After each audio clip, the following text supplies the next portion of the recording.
It was a dark and stormy night. In her attic bedroom, Margaret Murry, wrapped in an old patchwork quilt, sat on the foot of her bed and watched the trees tossing in the frenzied lashing of the wind. Behind the trees, clouds scudded frantically across the sky. Every few moments, the moon ripped through them, creating wraith-like shadows that raced along the ground. The house shook. Wrapped in her quilt, Meg shook. She wasn't usually afraid of weather.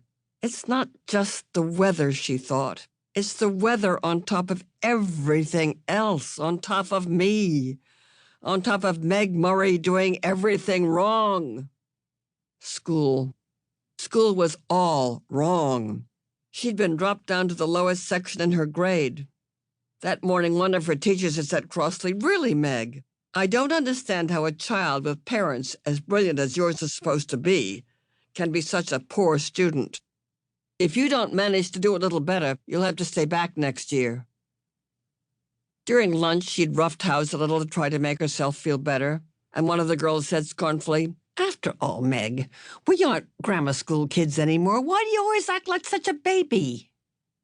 And on the way home from school, as she walked up the road with her arms full of books, one of the boys had said something about her dumb baby brother. At this, she had thrown the books on the side of the road and tackled him with every ounce of strength she had, and arrived home with her blouse torn and a big bruise under one eye. Sandy and Dennis, her 10-year-old twin brothers, who got home from school an hour earlier than she did, were disgusted. "Let us do the fighting when it's necessary," they told her. "A delinquent, that's what I am," she thought grimly. "That's what they'll be saying next. Not Mother, but them. Everybody else. I wish Father—" But it was still not possible to think about her father without the danger of tears. Only her mother could talk about him in a natural way, saying, "When your father gets back." Gets back from where? And when? Surely her mother must know what people were saying, must be aware of the smugly vicious gossip. Surely it must hurt her as it did Meg.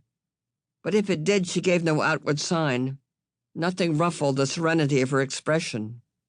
"Why can't I hide it too?" Meg thought. "Why do I always have to show everything?"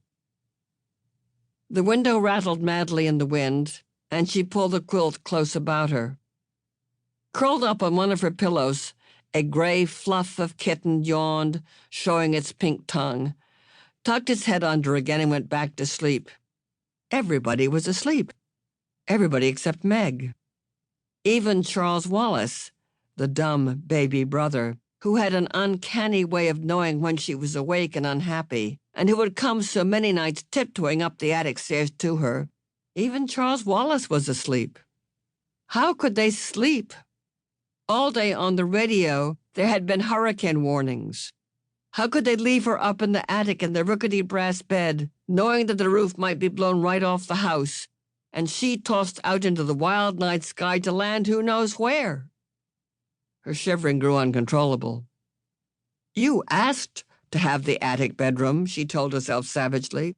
"Mother let you have it because you're the oldest. It's a privilege, not a punishment."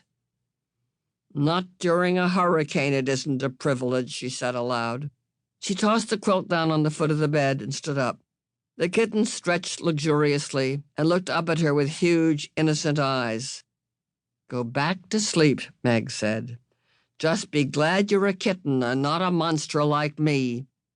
She looked at herself in the wardrobe mirror and made a horrible face, bearing a mouthful of teeth covered with braces. Automatically, she pushed her glasses into position, ran her fingers through her mouse-brown hair so that it stood wildly on end, and let out a sigh almost as noisy as the wind.